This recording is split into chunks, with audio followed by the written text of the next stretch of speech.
लग्न या विषयावर भाष्य करणारी आणखीन एक नवीन मराठी फिल्म येऊ घातली आहे. फिल्मचं नाव आहे लग्नाचा शॉट, ज्यामध्ये आपल्याला दिसते प्रियदर्शनी इंदलकर आणि अभिजित आमकर.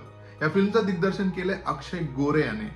सो बेसिकली थोडक्यात सांगायचं झालं तर ट्रेलर पाहिल्यानंतर थोडा कन्फ्युजिंग वाटतो ट्रेलर, बट ट्रेलर पाहिल्यानंतर हे लक्षात येतं की थेट लग्नाच्या मंडपातनं दोन कॅरेक्टर मुलगा मुलगी पळून आलेत आणि एका जागी एका जर्नीमध्ये, एका ट्रेनच्या जर्नीमध्ये ते एकमेकांना भेटतात आणि मग त्यांची लाईफ एकमेकांसमोर कशी उलगडतात आणि त्यातनं काय काय नवीन गोष्टी बाहेर येतात किंवा त्यांच्यामध्ये काही कनेक्शन कॉमन आहे का नाहीये, हे सगळं सांगणारा मला वाटतं हा चित्रपट असू शकेल. अशी एकंदर या फिल्मची स्टोरी असू शकते. यापूर्वी अक्षय गोरेने काय काम केलंय मला ऍक्च्युली मी पाहिलेलं नाहीये, बट जर का ह्या प्रोजेक्ट बद्दल बघायचं झालं तर लग्न या विषयावर अनेक चित्रपट येऊन गेलेत. मागच्या वर्षी तदैव लग्नम ही फिल्म आली होती. ती सुद्धा लग्न ह्या संस्थेवर भाष्य करणारी फिल्म होती. ह्या पर्टिक्युलर फिल्म मध्ये लग्नाच्या शॉर्ट मध्ये थोडा कॉमेडी अँगलने मला वाटतं ही स्टोरी जाणारी आहे.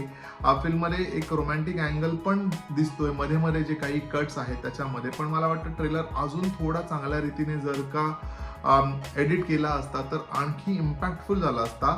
फिल्मची प्रोडक्शन व्हॅल्यू सुद्धा ओके दिसते, फार ग्रेट अशी वाटत नाहीये, बट ओव्हरऑल अतिशय वाईट असा प्रोजेक्ट आपण नाही म्हणू शकत. एक नवीन ट्विस्ट असू शकतो, अगदी थोडीशी चेन्नई एक्सप्रेस वाली वाईब आली, पण तेवढं पोटेन्शियल आहे का किंवा तेवढं स्ट्रॉंग फिल्म डिरेक्ट केली गेली आहे का किंवा स्क्रीन प्ले आहे का किंवा कथानक आहे का, फिल्म रिलीज झाल्यानंतर करेल. बट तोवर तुम्ही जर का पाहिलं नसेल तर जाऊन या फिल्मचा ट्रेलर पहा, कसा वाटला मला सांगा. आणि तुम्हालाही चेन्नई एक्सप्रेस वाला फील आला का मला कमेंट करून नक्की सांगा.